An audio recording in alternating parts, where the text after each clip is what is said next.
어머니, 저희가 이사 와서 어머니 돌봐드릴게요. 65세 한명숙 씨는 아들 내외의 이 말에 눈물이 핑 돌았습니다. 혼자 지내던 4년 동안 얼마나 외로웠는지 드디어 가족과 함께 살 수 있다는 생각에 마음이 설렜죠. 하지만 6개월 후 명숙 씨의 일상은 완전히 달라져 있었습니다.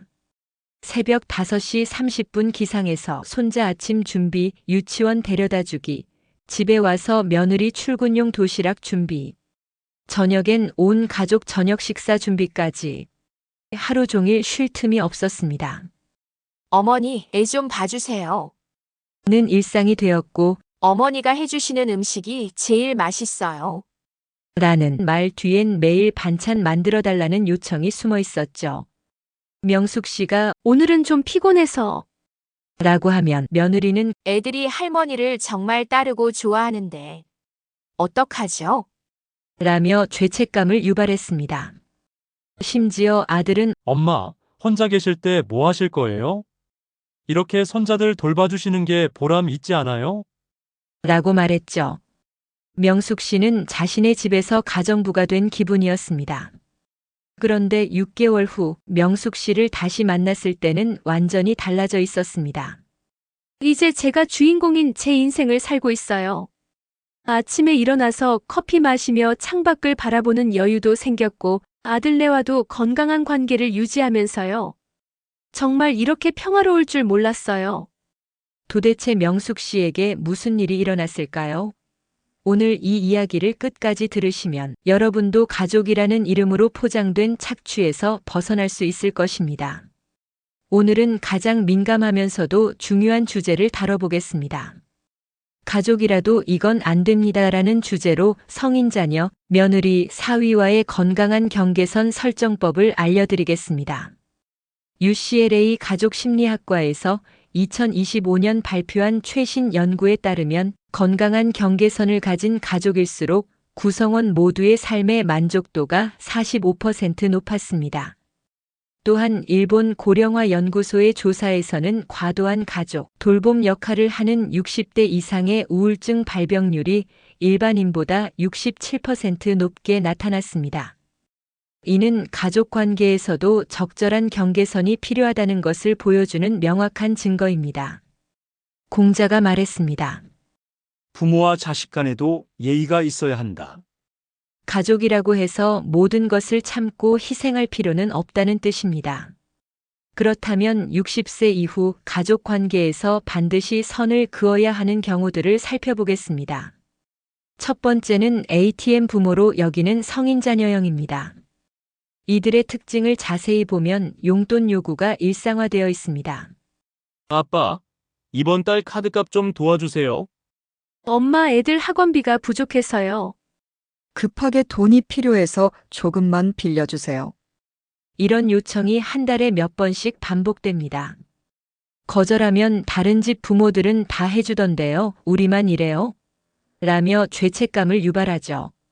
더 심각한 건 경제적 도움만 받고 정서적 관심은 전혀 없다는 점입니다. 돈 달라고 할 때는 매일 전화하다가 돈을 받고 나면 한 달 넘게 안부 전화 한 통 없는 경우가 많습니다. 서울 강서구에 사는 67세 박준호 씨의 실제 사례를 보면 10년간 매월 200만 원씩 아들에게 용돈을 주다가 본인 병원비도 없어지는 상황이 되었다고 합니다.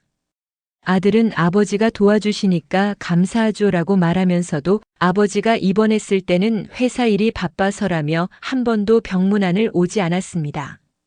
미국 노스웨스턴 대학의 2025년 연구에 따르면 성인 자녀에게 과도한 경제적 지원을 하는 부모들의 노후 불안감이 일반인보다 58% 높게 나타났습니다. 이는 자신의 노후 준비를 소홀히 하면서까지 자녀를 지원하다가 생기는 결과입니다. 두 번째는 24시간 무료 베이비시터 요구형입니다. 특히 며느리나 사위가 이런 경우가 많은데 손자녀 돌봄을 당연하게 요구합니다. 어머니, 애 좀 봐주세요를 입에 달고 살고 거절하면 그럼 애들이 할머니 못 보게 되는 건가요? 라며 감정적 협박을 합니다. 본인들은 친구들과 여행도 가고 영화도 보고 충분히 여가 생활을 즐기면서 부모에게만 희생을 강요하죠. 대구 수성구 63세 이영희 씨의 경우 매일 오전 7시부터 저녁 7시까지 손자 2명을 돌봐주다가 허리 디스크가 악화되어 수술을 받게 되었습니다. 그런데도 며느리는 어머니가 안 계시면 애들을 어디에 맡기죠? 라며 수술 후 회복 기간에도 계속 돌봄을 요구했다고 합니다. 캐나다 토론토 대학의 연구에서는 주 30시간 이상 손자녀 돌봄을 하는 조부모들의 스트레스 지수가 직장인보다 높다는 결과가 나왔습니다. 손자녀는 사랑스럽지만 과도한 돌봄 부담은 건강에 심각한 악영향을 미칩니다. 세 번째는 감정 조종 전문 가형입니다. 이들은 감정적 협박의 달인입니다. 엄마가 나를 사랑하지 않는다. 아버지는 형만 예뻐해 같은 식으로 부모의 마음을 후벼 팝니다. 다른 형제자매와 비교하며 죄책감을 유발하고 본인의 실수나 잘못은 절대 인정하지 않으면서 모든 것을 부모 탓으로 돌립니다. 부산 해운대구 김정자 씨의 경우 딸이 이혼을 하게 되자 엄마가 저를 제대로 키우지 못해서 남자 보는 눈이 없는 거예요. 라며 원망했다고 합니다. 30년 넘게 딸을 키우면서 최선을 다했는데 딸의 선택 실패까지 어머니의 책임이라고 하니 얼마나 억울하겠습니까? 이런 자녀들은 부모의 죄책감을 이용해서 계속 통제하려고 합니다. 예일대학교 심리학과의 연구에 따르면 자녀의 감정적 조종에 장기간 노출된 부모들은 자존감 저하와 우울감을 경험할 확률이 그렇지 않은 부모보다 73%나 높다고 합니다. 네 번째는 집안 서열 강요형인데 특히 며느리 관계에서 많이 나타납니다. 며느리를 가족 구성원이 아닌 서비스 제공자로 대우하면서 전통이나 격식을 내세워 일방적인 복종을 요구합니다. 며느리의 의견이나 감정은 무시하고 우리 집 며느리는 원래 그래야 해. 라는 식으로 강요하죠. 전주시 완산구 조미경 씨의 사례를 보면 며느리에게 매일 안부 전화를 하라고 강요했는데 며느리가 바빠서 못할 때가 있으니까 요즘 며느리들은 예의가 없다며 아들에게 불평했다고 합니다. 결국 아들과 며느리 사이에 갈등이 생겨서 가족 모임도 껄끄러워졌죠.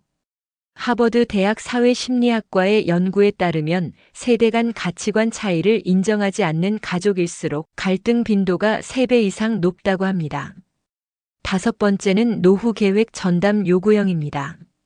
이들은 본인의 노후 계획, 건강 관리 등을 모두 자녀에게 의존하려고 합니다.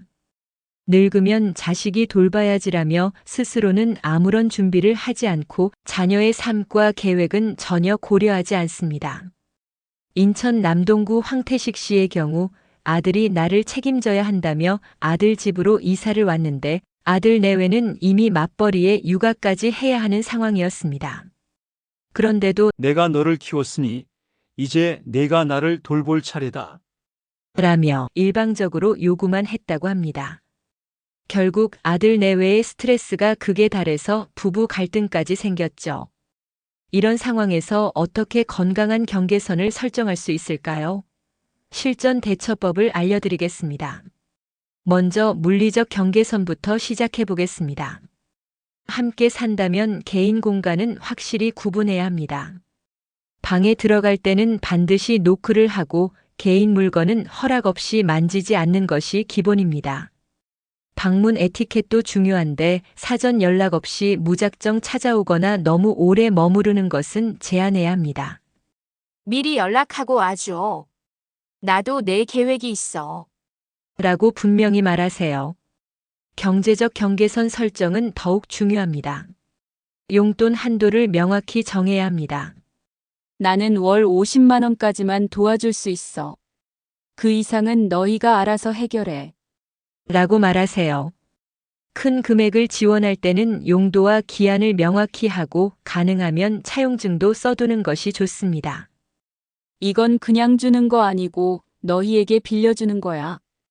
언제까지 갚을 수 있겠니? 라고 확인하세요. 무엇보다 상호부조의 원칙을 지켜야 합니다. 일방적인 지원이 아니라 서로 도울 수 있는 범위에서 도움을 주고받아야 합니다. 시간적 경계선도 필요합니다. 손자녀 돌봄이나 집안일 도움의 시간과 빈도를 조절해야 합니다. 나는 주 3일, 하루 4시간까지만 돌봐줄 수 있어. 그 외에는 베이비시터를 구하든지 너희가 알아서 해. 라고 분명히 말하세요. 본인의 취미, 친구 만남, 휴식 시간은 반드시 보장받아야 합니다. 오늘은 친구들과 약속이 있어서 안 돼. 라고 거절할 권리가 있습니다. 응급 상황과 단순한 편의 요청은 구별해야 합니다. 정말 급한 일이 아니라면 미리 말해주지. 갑자기 그러면 내가 어떻게 하니? 라고 하세요. 감정적 경계선이 가장 어렵지만 가장 중요합니다. 자녀의 문제에 과도하게 개입하지 마세요. 너희 일은 너희가 알아서 해. 나는 조언만 해줄게. 라고 선을 그으세요. 인격적 모독이나 과도한 비판은 받아들이지 마세요. 나는 최선을 다해서 너를 키웠어. 이제 와서 그런 말은 하지 마. 라고 단호하게 말하세요. 나쁜 부모라는 죄책감에 갇히지 마세요. 완벽한 부모는 없고 여러분도 최선을 다했습니다. 그럼 실제 대화에서는 어떻게 말해야 할까요? 경제적 요구를 받을 때는 이번 달은 이미 예산을 다 썼어. 다음 달에 생각해보자. 라고 하세요. 구체적인 거절 이유를 대지 말고 간단 명료하게 하는 것이 좋습니다. 돌봄 요구를 받을 때는 그날은 병원 가는 날이야. 또는 그날은 이미 약속이 있어서 안 돼. 라고 하세요. 과도한 간섭을 받을 때는 고마운데 내가 할 수 있어. 걱정 마. 라고 정중하지만 단호하게 거절하세요. 감정적 협박을 받을 때는 나는 최선을 다해 키웠어. 이제 내 선택은 내가 책임져. 라고 말하세요. 너는 왜 그래가 아니라 나는 이럴 때 힘들어라고 표현하면 상대방이 방어적으로 나오지 않습니다. 구체적인 대안도 함께 제시하세요. 안 돼만 말하지 말고 이렇게 하면 어떨까? 라고 다른 방법을 제안하세요. 원칙은 지키되 사랑은 표현하세요. 너를 사랑하지만 이것만은 안 되라고 말하면 관계가 악화되는 것을 막을 수 있습니다. 갈등이 생겼을 때는 감정적으로 대응하지 마세요. 화가 나더라도 일단 시간을 갖고 마음을 진정시킨 후에 대화하세요. 다른 가족 구성원의 도움을 받는 것도 좋습니다. 아들과 갈등이 있으면 며느리와 대화해보고 며느리와 문제가 있으면 아들을 통해 중재를 요청하세요. 너무 심각한 갈등이라면 가족 상담 전문가의 도움을 받는 것도 고려해 볼 수 있습니다. 그렇다면 건강한 가족 관계는 어떻게 만들 수 있을까요? 먼저 상호 존중의 원칙을 지켜야 합니다. 나이와 관계없이 서로를 독립적인 개인으로 인정하고 서로 다른 가치관과 생활 방식을 받아들여야 합니다. 강요가 아닌 제안과 협의로 문제를 해결하는 것이 중요합니다. 새로운 가족 문화를 만들어 보세요. 정기적으로 가족 회의를 열어서 중요한 결정은 함께 논의하고 역할 분담을 명확히 해서 누구 한 사람이 모든 것을 책임지지 않도록 하세요. 서로에게 감사 표현을 자주 하는 것도 좋습니다. 고마워, 수고했어라는 말 한마디가 관계를 부드럽게 만듭니다. 세대 차이는 인정하고 활용해야 합니다. 젊은 세대의 새로운 아이디어를 존중하고 기성세대의 경험과 지혜를 공유하면서 서로에게서 배울 점을 찾아보세요. 갈등은 자연스러운 것이니까 두려워하지 마세요. 중요한 것은 갈등을 건설적으로 해결하는 방법을 아는 것입니다. 이제 처음에 말씀드린 한명숙 씨의 이야기로 돌아가 보겠습니다. 명숙 씨는 어떻게 변화할 수 있었을까요? 6개월간 가정부 같은 생활을 하다가 몸과 마음이 모두 지쳐갔을 때 명숙 씨는 용기를 내어 아들 내외와 진지한 대화를 나눴습니다. 얘들아, 엄마도 엄마만의 인생이 있어. 너희를 도와주고 싶지만 이렇게 매일 모든 것을 맡을 수는 없어. 앞으로는 역할을 나누자. 라고 말했습니다. 처음에는 며느리가 어머니, 그럼 아이들은 어떻게 해요? 라며 반발했지만 명숙 씨는 단호했습니다. 나는 주 3일, 하루 5시간까지만 돌봐줄 수 있어.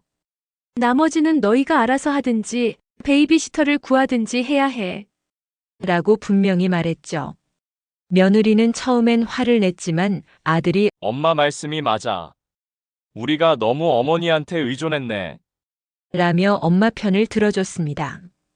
그 후 아들 내외는 베이비시터를 구했고 집안일도 분담하기 시작했습니다. 명숙 씨는 이렇게 말했습니다. 처음엔 미안했는데 지금 보니까 우리 모두에게 좋은 일이었어요.